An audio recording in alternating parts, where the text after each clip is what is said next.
Hi, I'm Carl from Abt, and in this video I'll be going over the differences between the Samsung DU7200 and DU8000 series TVs to help you decide which is a better choice for your home theater, so stick around.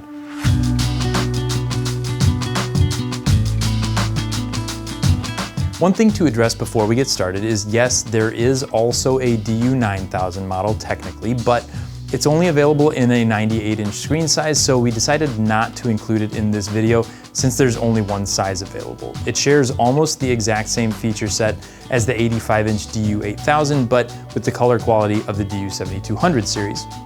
Now that we've got that out of the way, let's take a look at how these two series differ. Starting off with the design, the 7200 gets Samsung's slim look design, while the 8000 is the Air Slim design.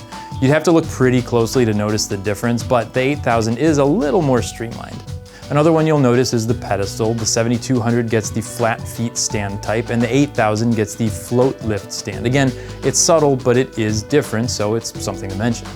And for connections, the 8000 gets an additional USB, bringing its total to 2, and it gets an optical audio output, which the 7200 doesn't have. If you're using the HDMI ARC connection, it won't really matter, but if your soundbar or AV receiver doesn't have one, that optical output can come in handy.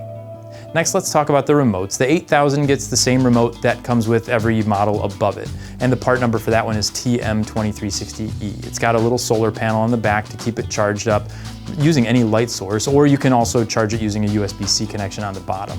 The 7200 uses the part number TM2240A, which looks similar from the front with the same button configuration, but it doesn't get that little solar panel or the USB-C. It uses two AAA batteries instead. Finally, the remote for the 8000 has a microphone built in that can be used with Alexa or Bixby voice assistants. 7200 can work with those too, but it has to be done through a compatible smart speaker on the same network. It can't be done with the TV remote. Moving on, we've got the operating systems.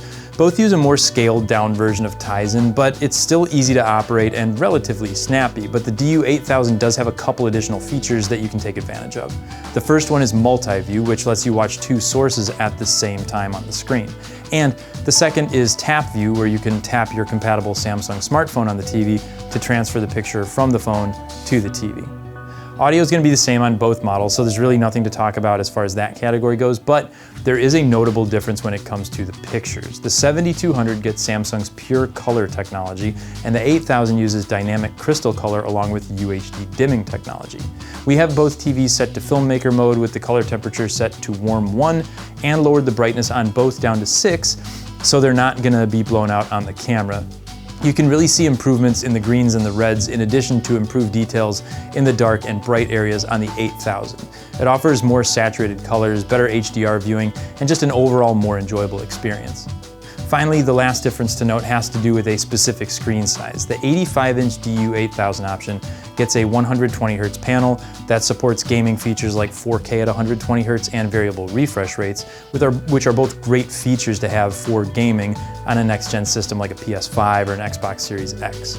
In addition, it's going to have the game bar menu that lets you make changes to specific gaming settings. So if you're a more serious gamer, you probably want to focus on the 85-inch or jump up to the Q70D or Q80D. So there are some obvious differences picture-wise when you put these two next to one another, but it is harder to tell when you're viewing them individually. If you're looking to save some money and you're more of a casual viewer, the DU7200 is going to work great. The picture quality, although not as saturated, is still plenty good for its price point. However, if you're working with a slightly larger budget or you're more particular about HDR details and color saturation, it is worth investing more and going with the DU8000. It'll do better in brighter rooms and the picture is more accurate. Plus, if you're looking at an 85-inch screen, you get the added benefit of those next-gen gaming features. If you're thinking about adding one of these TVs to your home theater, be sure to give us a call with any questions you might have or to hear about any promotions we might be running that can't be advertised online.